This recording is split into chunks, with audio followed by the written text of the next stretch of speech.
Hello guys, and welcome back to Mental Health Mondays. I hope you are all well. So today I wanted to chat to you guys about mental illness and having a full-time job. I get a lot of questions about mental illness and working or not working, so I just thought I would sit down and chat and give you a little bit of advice. I feel like with having a full-time job, when you do have a mental illness, there's so much more to think about. You're thinking about the other people in the office, you know, how to act with them. Do you tell work about your mental health? Not believing in yourself at work, anxiety about getting up the next day and about the work that you have to do. For me, I work for myself, which is amazing, and I'm so lucky to be in the position that I am, but that also means that I have to be very motivated. So on the days where I have bad mental health days, it's very tempting to lie in bed, and I could lie in bed, but I literally have to find so much inner strength to drag myself out of bed and get my work done. A lot of the time mental health means that we don't do well in our exams. For me, I was literally predicted like the highest grades and then had a massive breakdown and ended up achieving like okay grades for my A levels, and I got into uni, etc. Ended up dropping out.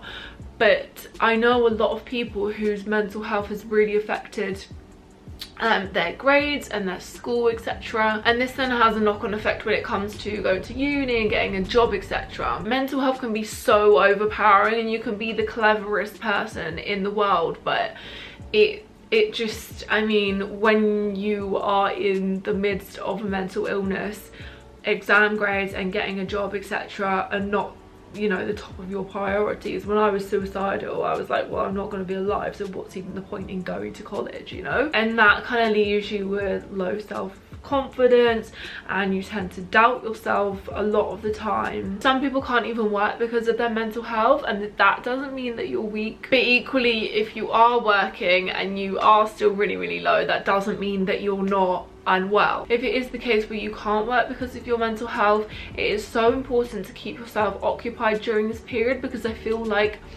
you can get yourself into a really horrible cycle of self-doubt and not feeling good enough and feeling like you failed at life and that you haven't achieved anything. So it is important that you put your energy into achieving other things, whether that's through your recovery or literally just getting up, seeing friends, whatever it is. Like, make sure you're writing down your achievements for that day. Equally, like I said, people can be in full-time jobs and act absolutely fine in the day and then just go home and cry all evening. You just don't know. But I think at the end of the day, having a job when you do have a mental illness is an amazing achievement, and actually the structure that a job gives you and the distraction it provides is amazing. To actually get stuff done and achieve things is amazing, especially if you were having so much anxiety about them beforehand. Like me, I really worry about my jobs, that I'm not going to be able to do them well enough, and on the whole, like, it always works out okay, and I always have to remind myself of this and be a bit more positive about my work. So my tips for having a full-time job, being in the workplace when you have a mental illness: number one, lower your expectations. I feel like when you have a mental illness, you are so hard on yourself, and number one, you need to give yourself credit that you are battling a mental illness every single day. So having a job and like keeping up with your social life, all these other aspects, you know, they're difficult, and no one is perfect at these all the time. But I feel like we put so much pressure on ourselves to be sociable every day at work and to do our best every single day and to love exactly what you do every single day. Some people absolutely hate their job, but at the end of the day, we have to get money. You need money to be able to live, so you have to work. The thing is, everyone is different. Some people like to go into work, get the job done, don't like to talk to anyone, and just go home and do their own thing, and that's fine. Some people like to go in and gossip, and I think I would actually really love having other people around me to work with and to talk to about like what's going on in my life, although I do think that that would distract me, but then I procrastinate a lot. because I just work from home by myself anyway. You know, you're not going to get on with every colleague. Not everyone is going to like you, and that is just how life is. Tip number 2 is that your employers are most likely going to be more understanding about your mental health than you think. It's obviously up to you how much or how little you tell your employer. I would advise that they don't need to know everything. It depends how close you are to them. It depends, you know, how long you've been at the job. And when it comes to how long you've been at a job, if it is the case where you are starting a new job and the question is, do I tell my employer about my mental health issues? It depends. It depends where you are in your mental health journey. It depends if you feel like your mental health is going to affect you as soon as you start work and you feel the need to flag it.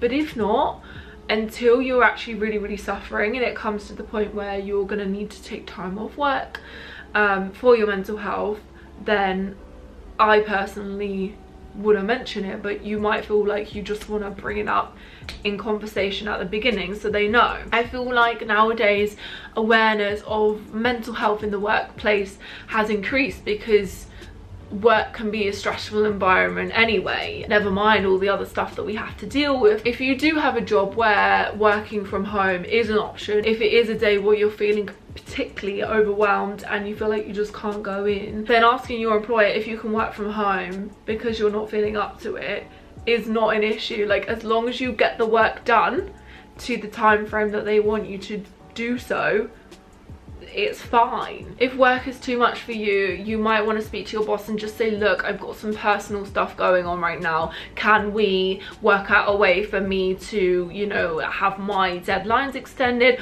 or delegate some work to a colleague, and then you can help them out at a later date when they need help. And remember that people take sick days for mental health. Like, taking a sick day for mental health is exactly the same as if you had a cold or a broken leg or whatever other physical illness. Tip number 3 is to find out if there is a program in place at your work where you can get free therapy. I know that a lot of people who work in office jobs get access to private healthcare, and under that umbrella comes private therapy. It's exactly the same as if you had a back injury or whatever it is. I know that a lot of employers cover, you know, a certain amount of physio, so it is important that you get down to your HR department or whoever handles this and explain the situation and see if you can make the most of, you know, free therapy. Like, why not? Tip number 4, when it comes to actually applying for a job, I personally don't think it's, you know, necessary to mention your history with mental health on your CV. If they want to ask you in the interview because for some reason they found out you've been fired from jobs in the past or you've been off from previous jobs for long periods of time, again, you don't have to tell them the full story. You can literally just tell them that you had to take time off for personal reasons or for family issues, but that you're ready now and that you're ready to put your all into the job that you are applying for. So I really hope that these tips help. I completely get how working a full-time job and also battling a mental illness is so difficult, but you're all doing an amazing job. Even if you are at the stage where you can't work because of it, you will get there. I feel like sometimes battling a mental illness is like having a full-time job, so please go easy on yourself. If you need anything else, my DMs are always open, and please do send me in suggestions for future mental health Monday videos, because I always want to know what you guys want me to talk about and what you want advice on. So I hope to see you in my next video, and until then, goodbye.